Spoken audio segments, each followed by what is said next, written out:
Hello there, this is Ms. Nichols again with the second lecture in the optics series. This one is on the law of reflection, and the essential question is, what happens when light hits a mirror?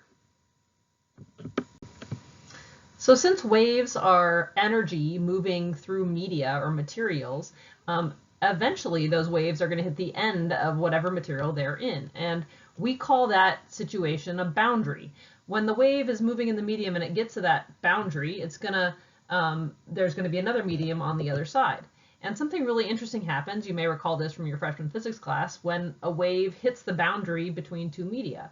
What happens is that wave energy or amplitude actually splits into three pieces.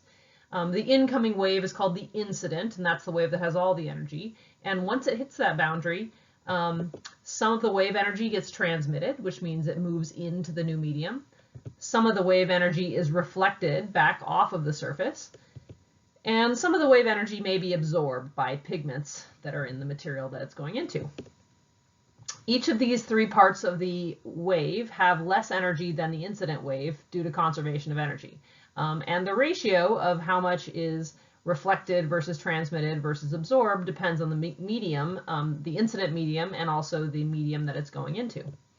For example, clear media, like this plastic, are going to transmit most of the energy through. So light energy just goes mostly right through this, although some of the energy will still be reflected and some will be absorbed.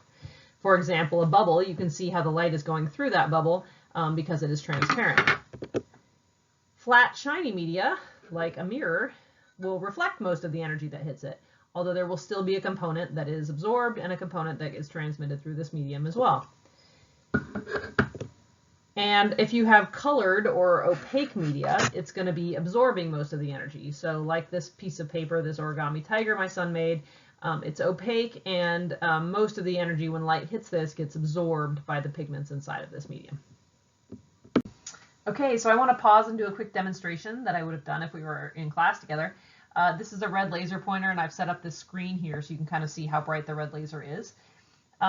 When I shine that red laser at this transparent medium, as you'd probably expect, most of it will go through, so you can see that going through, but some of it's actually reflected. You might be able to see that on me, or I can do it from this side, and you'll see that there's a reflection back on the cardboard. I don't know if you guys can tell, but the reflection is dimmer than the original light wave is, or than the transmitted light ray is, because this is that material that tends to let most of the light through. This is a mirror, and it probably won't surprise you that most of that energy is reflected. So when I shine the laser at the mirror, it makes a really bright dot on the cardboard there. But what might surprise you is that some of the energy actually goes through this mirror. I mentioned that this is the back side of the mirror now, the not shiny side. I'm going to shine the mirror on this side of it, and you'll see the reflection on the cardboard, but you'll also see a little red dot on the other side of the mirror, and that's the light that's actually getting straight through the mirror. That's kind of cool. This is the opaque red tiger, and it's really absorbing a lot of that wave energy. It's turning it actually into heat that's likely not enough to notice it warm, but you can see that, you know, light is getting through this, but not quite as much as it was before. It's also reflecting off. That's the light you're actually seeing kind of on my finger or on around the tiger. That's reflected light as well. So all three of these media have all three of the types of waves, but in different amounts. So the biggest rule that kind of governs what light does when it interacts with mirrors is called the law of reflection. And the law of reflection says that light reflecting off a surface acts like a particle, or like a little ball. When you hit light on a surface, it's going to bounce off at the same angle that it came in at. A little bit more technically written, the law of reflection says a single photon entering at a given angle of incidence, theta I, will reflect at the same angle of reflection, theta R, as measured from a normal line perpendicular to the surface. This is a little peculiarity of optics physics, is that all angles are never measured from the surface of the material like you might think they would be.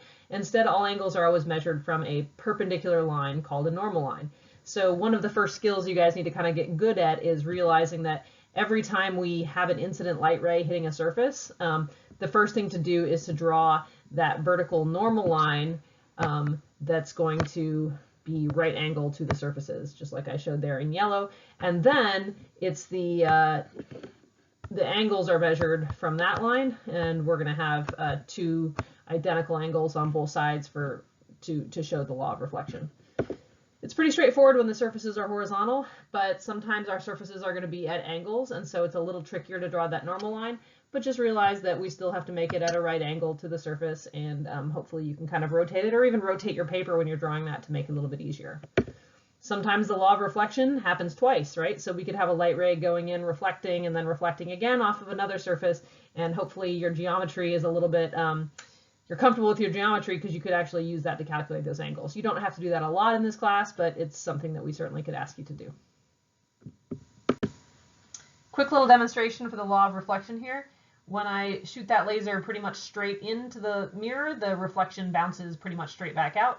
As I angle the laser, right, that angle of incidence gets larger and the angle of reflection gets larger as well. And so the light beam kind of moves further away from the mirror.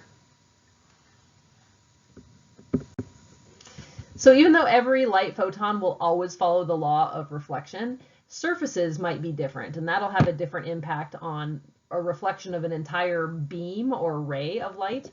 There are two different kinds of surface reflections you should be aware of. One is called specular and the other is called diffuse. In specular reflection, we have very flat surfaces like mirrors or glass or maybe the surface of a calm lake.